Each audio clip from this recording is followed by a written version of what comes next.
लंकापति रावण त्रिकुट नामक पर्वत पर स्थित लंका नगरी में रहता था। उसने तपस्या कर ब्रह्मा जी को प्रसन्न कर लिया था।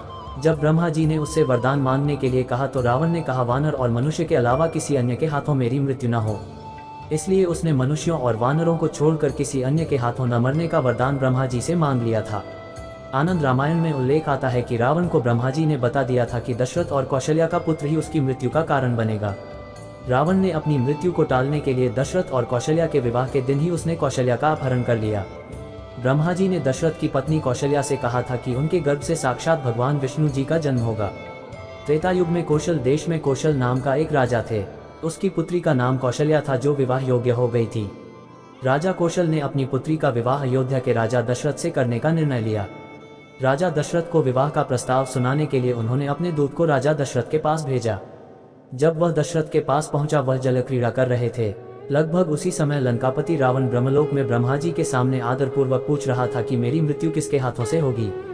रावण की बात सुनकर ब्रह्मा जी ने कहा, दशरथ की पत्नी कौशल्या से साक्षात भगवान विष्णु जी का जन्म होगा, वही तुम्हारा विनाश करेंगे। ब्रह्मा जी की बात सुनकर रावण अपनी सेना के साथ अयोध्या की ओर निकल पड़ा। वहां पहुंचकर उसने युद्ध किया और राजा दशरथ को पराजित कर दिया। लड़ाई सरयू के निकट हो रही थी और राजा दशरथ नौक में थे। रावण ने नौक को तहस नहस कर दिया। तब राजा दशरथ और उनके मंत्री सुमंत नदी में बहते हुए समुद्र में जा पहुंचे। उधर रावण अयोध्या से चलकर कौशल नगरी में जा पहुंचा। वहां भयानक युद्ध करके उसने राजा कौशल को भी जीत लिया। इसके बाद कौशल्या का अपहरण करके खुश होते हुए आकाशमार्ग से लंका की ओर चल पड़ा। रास्ते में समुद्र में रहने वाली विशाल हवेल तिमी मछली को देखकर रावण ने सोचा कि सभी देवता मेरे शत्रु हैं, कहीं रूप बदल कर वे ही कौशल्या को लंका से न ले जाएं। इसलिए कौशल्या को इस मछली को ही क्यों न सौंप दूं। ऐसा सोचकर उसने कौशल्या को एक संदूक में बंद करके मछली को सौंप दिया और वह लंका चला गया। मछली संदूक लेकर समुद्र में घूमने लगी। अचानक एक और मछली के आने से वह उसके साथ लड़ने लगी और संदूक को समुद्र में छोड़ दिया। उसी समय राजा दशरथ भी अपने मंत्री सुमंत के साथ बहते हुए समुद्र में पहुंचे। वहां उनकी दृष्टि संदूक पर पड़ी। कौशल्या ने अपनी आप बीती सुनाई। राजा भी कौशल्या को देखकर आश्चर्यचकित हो गए। आपस में बातचीत करने के बाद वह तीनों पुनः संदूक में बैठ गए। वह इसलिए क्योंकि ज्यादा समय तक समुद्र के अंदर रहना ठीक नहीं था।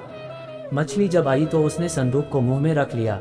तब रावण ने कहा, ब्रह्मा जी से कहा कि मैंने दशरथ को जल में और कौशल्या को संदूक में छिपा दिया है। तब ब्रह्मा जी आकाशवाणी से बोले कि उन दोनों का विवाह हो चुका है। रावण बहुत क्रोधित हुआ। तब ब्रह्मा जी ने कहा कि होनी होकर ही रहती है। मगर रावण ने सीता के हरण से पहले भगवान श्री राम की माता कौशल्या का हरण किया था। वाल्मीकि रामायण के अनुसार कौशल्या का नाम सबसे पहले एक ऐसी रानी के तौर पर आता है जिसे पुत्र की इच्छा थी, जिसकी पूर्ति के लिए एक यज्ञ का आयोजन किया गया था। महाराज कौशल और अमृतप्रभा की पुत्री कौशल्या कौशल प्रदेश की राजकुमारी थी, जिनके स्वयंवर के लिए विभिन्न प्रदेशों के राजकुमारों को बुलाया गया। मगर इस बीच एक और घटना घटित हुई। दशरथ और कौशल दोनों दुश्मन थे, मगर इस दुश्मनी को खत्म करने के लिए राजा दशरथ ने कौशल के साथ शांति की पहल की। मगर कौशल ने इस पहल को मनाकर युद्ध के लिए दशरथ को आमंत्रित किया, जिसमें कौशल की पराजय हुई। दशरथ से हार के बाद विवश होकर कौशल को उनके साथ मित्रता करनी पड़ी। दोनों की दोस्ती जैसे बढ़ने लगी, कौशल ने अपनी पुत्री कौशल्या का विवाह दशरथ के साथ किया। विवाह के बाद दशरथ ने कौशल्या को महारानी की पदवी प्रदान की। आनंद ऐसा भी उल्लेख मिलता है कि रावण कौशल्या का अपहरण कर उनको को एक डब्बे में बंद कर एक निर्जन द्वीप पर छोड़ आया था।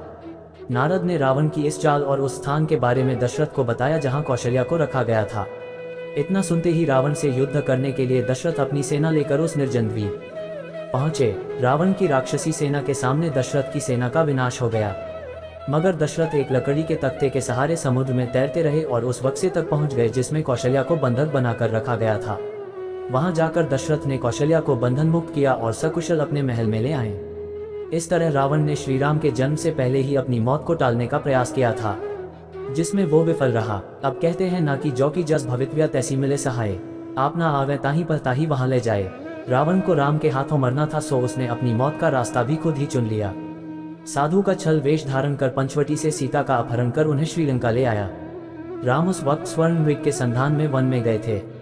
उन्होंने जब छल से स्वर्ण मृग का रूप धारण करने वाले मारीच का वध किया तो वह हा लक्ष्मण चिल्लाया। इस पर सीता ने भैया राम की मदद के लिए हट करके लक्ष्मण को भेज दिया। पंचवटी की कुटिया में सीता को अकेला पाकर रावण उनका हरण कर श्रीलंका ले गया और अशोक वाटिका में रख दिया। राम लक्ष्मण जब वापस लौटे तो सीता को वहां नहीं पाया। वे चारों ओर व्याकुल होकर उनको खोजने लगे। उसके बाद राम की सुग्रीव से भेंट, हनुमान जी का श्रीलंका जाकर सीता का पता लगाना, लंका दहन, राम रावण युद्ध और श्री राम के हाथों रावण का अंत। रामायण की यह कहानी तो सभी जानते हैं। इस तरह रावण ने सीता से पहले कौशल्या का भी अपहरण किया था। यह अपहरण उस समय हुआ था जब कौशल्या का विवाह राजा दशरथ से होने वाला था। ऐसी ही रोचक और ज्ञानवर्धक जानकारी के लिए वीडियो को लाइक एंड चैनल को सब्सक्राइब जरूर कर लें। वीडियो कैसी लगी मुझे कमेंट बॉक्स में जरूर बताएं और अपने दोस्तों और परिजनों के साथ इस वीडियो को शेयर भी जरूर करें।